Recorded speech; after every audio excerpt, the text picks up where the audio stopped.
जाकर मेरे पिताजी से माफी जरूर मांग लेना। क्या हुआ? मौत को इतना नजदीक देखने से बाहों कांपने लगे? एसीपी आज तक अपनी मौत को अपनी हथेली पर लेकर ही चला है, समझे? मौत से कभी डरा नहीं है वो। कूदो एसीपी, वरना मैं इस रिमोट का बटन दबा दूंगा। मैं आपको पूरी की पूरी स्टोरी सुनाऊंगा, इस एपिसोड की पूरी स्टोरी सुनाऊंगा। तो वीडियो आपको पूरी देखनी है। इस एपिसोड का नंबर तो आपको पता चल ही गया होगा कि एपिसोड का नंबर क्या है। एपिसोड का नंबर है 1121। तो मैं आज आपको पूरी की पूरी स्टोरी सुनाता हूं।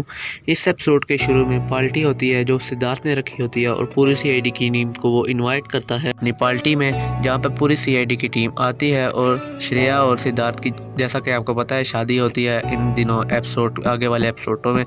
तो पूरी फिर सीआईडी टीम वहाँ पर आती है, पूर्वी वगैरह सारे के सारे टीम के मेंबर वहाँ पर आते हैं। सारे के टीम मेंबर ये प्लान बना रहे होते हैं किसी तरह दया और श्रेया की शादी करवा। इस एपिसोड में पंकज और फ्रेडी के, जैसे आपको पता है, बहुत सारी कॉमेडी करते हैं। इस एपिसोड में भी कॉमेडी से भरा एपिसोड है ये, और एक्शन से भरा भी बहुत सारा एपिसोड है ये। बहुत मज़े का एपिसोड है, जैसा कि आपको पता चल जाएगा आगे वाली स्टोरी में। तो यहाँ पे पंकज और फ्रेडी खड़े हुए हैं जो कि कॉमेडी कर रहे हैं, जिसके बाद पंकज प्लान बनाता है कि किसी तरह दया और श्रेया को एक किया जाए। तो दोनों प्लान बना रहे होते हैं, लेकिन उसके बाद पंकज को बुला लेता है और पंकज वहाँ से चला जाता है। जिसके बाद तारिका और अभिजीत सर जो हमारे हैं वो प्लान बना रहे होते हैं किसी तरह श्रेया और दया को मिलवाया जाए और वो दोनों अपने प्यार का इजहार कर सकें। इसलिए वो दोनों प्लान बना रहे होते हैं और दया के पास जाते हैं एक एक करके। जब से पहले तारिका, हमारे जो तारिका हैं फीमेल कोप्स, हो जाते हैं श्रेया के पास और श्रेया को बोलने लगे हैं। वहाँ पे सिद्धार्थ आ जाता है। फिर वो तारिका जो होती है हमारी श्रेया को नहीं बता सकती और तारिका चली जाती है। सिद्धार्थ उसको कहीं पे लेके जाता है अपने काम से। तो उसके बाद श्रेया अकेली खड़ी होती है। जिसके बाद अभिजीत सर जो है हमारे वहाँ पर आते हैं और श्रेया को बोलते हैं कि तुम्हें कोई कमरे में बुला रहा है और तुम्हारा कोई इंतज़ार कर रहा है वहाँ पर। लेकिन श्रेया उससे पूछती है कौन इंतज़ार कर रहा था और अभिजीत सर उनसे कहते हैं कोई इंतज़ार कर रहा है, जाओ तुम कमरे में। श्रेया जैसे ही कमरे में जाती है और देखती है कि दया मेरा इंतज़ार कर रहा था, और दया कुछ कहने की कोशिश करता ही है कि दोनों खड़े होते हैं आपस में बात कर रहे होते हैं, कुछ कहने की कोशिश करता है दया, लेकिन अचानक ही कोई पीछे से देख रहा था और दया की नज़र पड़ती है और श्रेया भी पीछे देखती है। इसके बाद पीछे देखते ही देखते हैं कि वो सिद्धार्थ खड़ा हुआ है और सिद्धार्थ वहाँ से गुस्से से चला जाता है। सिद्धार्थ बहुत गुस्सा होता है श्रेया पे। इसके बाद सिद्धार्थ वहाँ से चला जाता है और सिद्धार्थ जो होता है वो बाहर खड़ा होता है नाराज। श्रेया भी उसके पीछे जाती है और श्रेया उससे बोलती है कि ऐसा कुछ भी नहीं था, तो तुम मुझसे नाराज़ मत हो। और सिद्धार्थ बहुत गुस्से में था। जिसके बाद श्रेया बहुत मुश्किल से सिद्धार्थ को मनाती है और सिद्धार्थ को अपने साथ वापस चली जाती है। जिसके बाद पार्टी ख़त्म हो जाती है और सीआईडी को एक फ़ोन आता है जिसमें पता चलता है कि कोई खून हो गए हैं दो, और सीआईडी वहां पर पहुंच जाती है। देखती है सीआईडी 2 लाशें पड़ी होती हैं। सीआईडी अपनी इन्वेस्टिगेशन कर रही होती है, लेकिन हमारे जो सचिन सर हैं वो इन दोनों लाश के पास आते हैं और इन दोनों लाश की इन्वेस्टिगेशन कर रहे होते हैं। और सचिन सर इस लड़के के पास जाते हैं और देखते हैं उसकी नब्ज़ चल रही है।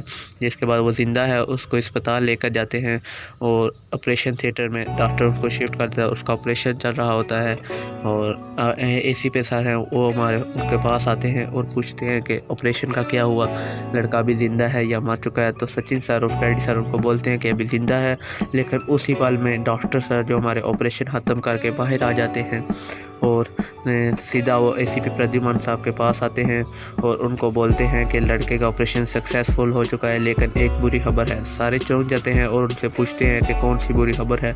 तो हमारे जो डॉक्टर हैं वो बताते हैं उनको कि जो लड़का है उसका ऑपरेशन तो सक्सेसफुल हो चुका है, लेकिन वो कोमा में जा चुका है। उसके बाद सारे के सारे उनसे और कुछ बातचीत कर रहे होते हैं कोमा से कब बाहर आएगा। तो डॉक्टर उनको सारे के सारे इन्वेस्टिगेशन करते हैं। उसके बाद डॉक्टर सालुकी के पास रिपोर्ट जाती है और जो लड़की है उसका पूछते हैं कि लड़की को क्या था। लड़की की जो लाश है वो फोरेंसिक लैब में चली जाती है। तो उनसे पूछते हैं कि डॉक्टर सालुके से कि इस लड़की को कुछ बीमारी, तो डॉक्टर सालुके बताते हैं इस लड़की को किडनी का कैंसर था।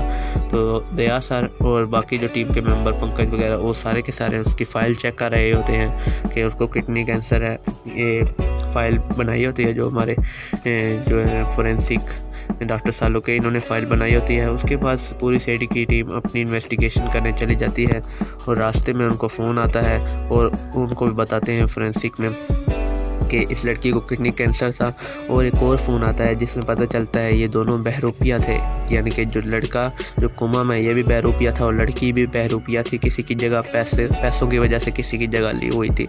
तो वो जो है डॉक्टर के पास जाते हैं जिसके पास वो लड़की का इलाज करा रहा होता है। लड़का उन डॉक्टर के पास चले जाते हैं और डॉक्टर जो है वो उससे पूछते हैं कि हम सीआईडी वाले हैं, तो हमें किसी की इन्वेस्टिगेशन करनी है, तो यहाँ पे हमको पूछना है कोई सवाल। तो डॉक्टर जो होती है वो पूछे सवाल। तो जो हमारे केविन सर हैं और निखिल सर हैं वो उस लड़की और लड़की की फ़ोटो दिखाते हैं। लड़के और लड़की की फ़ोटो दिखाते ही जो हमारे डॉक्टर होती है, जो डॉक्टर लेडी डॉक्टर, वो उस लड़की को पहचान जाती है और बोलती है जी हाँ मैंने इसी का इलाज किया था, ये मेरे पास किडनी के कैंसर की मरीज़ थी, मैं इसका इलाज कर रही थी। तो उसके बाद जो केविन सर और निखिल सर होते हैं वो उससे पूछते हैं कि इसके बारे में कोई जो फ़ाइल होती है, जो डिटेल्स वगैरह वो निकाल के दें। और जो डॉक्टर होती है वो डिटेल निकाल कर देखती है, लेकिन केविन सर कहते हैं जिस तरह ये ख़ुद नकली थे इसी तरह इनका पता वगैरह सब कुछ नकली होगा।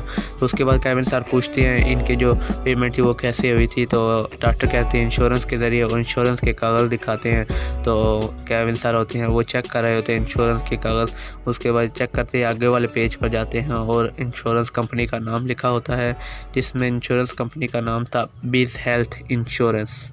तो बिज़ हेल्थ इंश्योरेंस में सब कुछ डिटेल वहाँ पे लिखी होती है, जैसा कि आप भी देख सकते हैं वहाँ पे पूरी की पूरी डिटेल लिखी है उसके बारे में। तो जैसे ही सारे टीम के मेंबर वहाँ पे निकल जाते हैं, बिज़ हेल्थ इंश्योरेंस में चले जाते हैं और उसके जो मैनेजर होता है उनके पास जाते हैं। लेकिन मैनेजर कहता है ये धोखेबाज था, सब लड़कों को डबल पैसे जो होते हैं, हमारी लड़का जो है सब बंदों को पागल बनाकर चला गया, यहाँ से भाग गया कहीं पे, डबल पैसे करने के चक्कर में वहाँ से भाग चुका है। तो मैनेजर होता है वो कहता है कि इसने हमारी कंपनी को बर्बाद कर दिया है, ये पूरी कंपनी को बर्बाद चला गया, पूरे सारे लोगों को पागल बनाकर चला गया यहाँ से। उसके बाद उनको एक और लड़के का पता चलता है, जिसके बाद वो जीपीएस के ज़रिए उस लड़के के पीछे जा रहे होते हैं, उसका पीछा कर रहे होते हैं। बहुत मुश्किल से वहाँ पर पता चलता है कि लड़का जो आगे मोटरसाइकिल पे बाइक पे जा रहा है तो वही है वो लड़का। और हमारे निखिल सर हैं वो आगे गाड़ी खड़ी करके उस लड़के को पकड़ लेते हैं और उस लड़के का वो कहता है, एक और लड़के का पता चलता है, एक और जो मुलजिम होता है उसका पता चलता है और उसके घर पर सारी पूरी सीआईडी की टीम जाती है। लेकिन जाते ही वहाँ पर सारे की सीआईडी की टीम चौंक जाती है कि देखती है उस लड़के का भी खून हो चुका है। जी हाँ, उस लड़का भी एक कुर्सी पर जिसके सर पर गोली मारी गई है वो कुर्सी पर मरा हुआ पड़ा हुआ है, यानी कि उसकी बॉडी डेड हो चुकी है। उसके बाद सीआईडी की टीम इन्वेस्टिगेशन स्टार्ट कर देती है और इधर उधर की चीज़ें चेक कर रही होती है और देखती है कि एक खाने की प्लेट खाली पड़ी हुई है और दूसरी जो है वो इसी तरह पड़ी हुई है, उधर को किसी ने भी कुछ नहीं खाया। तो उसके बाद पूरी सीआईडी की टीम इन्वेस्टिगेशन में चली जाती है और पूरे घर की इन्वेस्टिगेशन करनी होती है, जैसा कि आप अभी आगे वाली स्क्रीनशॉट में ये देख सकते हैं आप। तो यहाँ पे पूरी सीआईडी की टीम पूरे घर की इन्वेस्टिगेशन कर रही है, जैसा कि आप देख सकते हैं। सारे के सारे अपने अपने काम में लगे हुए हैं और सारे के सारे अपने काम में लगे हुए हैं। इन्वेस्टिगेशन करते हुए बहुत सारे सुराख मिलते हैं, जैसे कि दरवाजे में चेक करते हैं, कुछ लगा दरवाजे खिड़की खुली हुई तो नहीं। लेकिन अचानक ही हमारे जो एक ऑफिसर उप ऑफिसर जो है एक ज़मीन पर खून पड़ा हुआ नज़र आता है, जिसके बाद वो खून को ले लेते हैं, उसका सैंपल ले लेते हैं। उसके बाद पता चलता है जो ये खूनी है, जो खून का टेस्ट हुआ है, इसका जो खून है इसमें भी कुछ कैंसर है जो लास्ट स्टेज पर है। उसके बाद डॉक्टर सालों के इस लाश के बारे में बताते हैं कि ये वही लाश जो हमें इस सभी घर से मिली थी, वो वही लाश के बारे में बताते हैं कि इसको मारने से पहले, यानी कि गोली मारने से पहले इसको पहले बेहोश किया गया था, यानी कि जो खाना पड़ा हुआ था इसमें कुछ मिलाकर, बेहोशी की दवा मिलाकर फिर इसको मारा गया है। तो ये जो खाना जो अभी आपने देखा था जिसमें चावल वगैरह पड़े हुए थे, ये वाले खाने में कुछ मिलाकर इसको दिया था। जो खूनी था, इसको मुलजिम था, ये भी साथ उसके मिला हुआ था, इसको कुछ मिलाकर दिया था। उसके बाद दया और श्रेया डॉक्टर शाहरुख से बाकी इन्फॉर्मेशन लेकर पूरी सीआईडी की टीम इन्वेस्टिगेशन पर निकल जाती है और जो हमारे सिप प्रद्युम्न हैं उनको पता चलता है कि जो हमारा जो एक सीक्रेट एजेंट होता है वो हमें मिलने की कोशिश कर रहा है। तो एसीपी प्रद्युमन है जो सीक्रेट एजेंट के पास चले जाते हैं। तो सीक्रेट एजेंट के पास जाते ही एसीपी प्रद्युमन देखते हैं कि वही सीक्रेट एजेंट जो होता है वही मुलजिम होता है। और वहाँ पे वो बहुत से 3 लड़के होते हैं जो 3 वो मुलजिम होते हैं, लेकिन वो कहता है मैं खुद इनको मारूंगा। तो इसलिए वो अपने बाप का बदला लेने के लिए वो उधर खड़ा होता है। एसीपी प्रद्युमन को भी मारने की कोशिश करेगा, आगे मैं आपको बताऊंगा। तो यहाँ पे तीनों के सीने पे बम बांध कर रखा था उसने, जैसा कि आप देख सकते हैं। ये जो बम है ये इसके सीने पर बांध के रखा हुआ है। ये सीक्रेट एजेंट वो कहता है कि मैं अपने बाप का बदला लेने आया। एसीपी प्रद्युमन ने कहा था कि उसका बाप बहुत अच्छा था, जग्गा नाम था, जिसका सीआईडी का सीक्रेट एजेंट था, जो कि पूरी सीआईडी की इंफॉर्मेशन देता, सीआईडी को सारे के सारे इंफॉर्मेशन देता था। एसीपी प्रद्युमन कहते हैं तुम्हारा बाप तो बहुत अच्छा था, जिसने पूरी सीआईडी की टीम के लिए अपनी जान को कुर्बान किया। तो वहीं से एसीपी प्रद्युमन को वो कहता है कि तुम यहाँ से कूदोगे तो फिर मैं इन तीनों को छोड़ूंगा, इन बम को, वरना वहाँ से बम से उड़ा दूंगा। एसीपी प्रद्युमन को कहता है कि तुम यहाँ से कूद जाओ नीचे। और एसीपी प्रद्युमन वहाँ द्वार पर चढ़ जाते हैं और कहते हैं मैं अपनी मौत से नहीं डरता, कभी भी अपनी मौत से नहीं डरूंगा।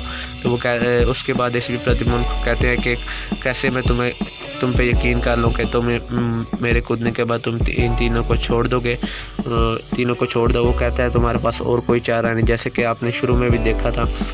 वो कहता है तुम्हारे पास और कोई चारा नहीं, तो इन तीनों को छोड़ना होगा। एसीपी प्रद्युमन जैसे ही कूदने लगते हैं वहाँ से अभिजीत आ जाता है और अभिजीत एसीपी प्रद्युमन उसको शूट कर देता है, जिसके बाद वो ज़मीन पर गिर जाता है। और एसीपी प्रद्युमन उस जो एजेंट होता है जो धोखा देता है एसीपी सर को, उससे वो रिमोट खींच लेते हैं और उसको पकड़ लेते हैं। जैसा कि आप देख सकते हैं यहाँ पे उसको पकड़ लिया था पूरी सीआईडी की टीम, और उससे पूरा का सारा पूछते हैं। जैसा कि आपको पता ही है, आप खुद ही समझ जाएंगे तो सीआईडी की टीम कैसे पूछती है।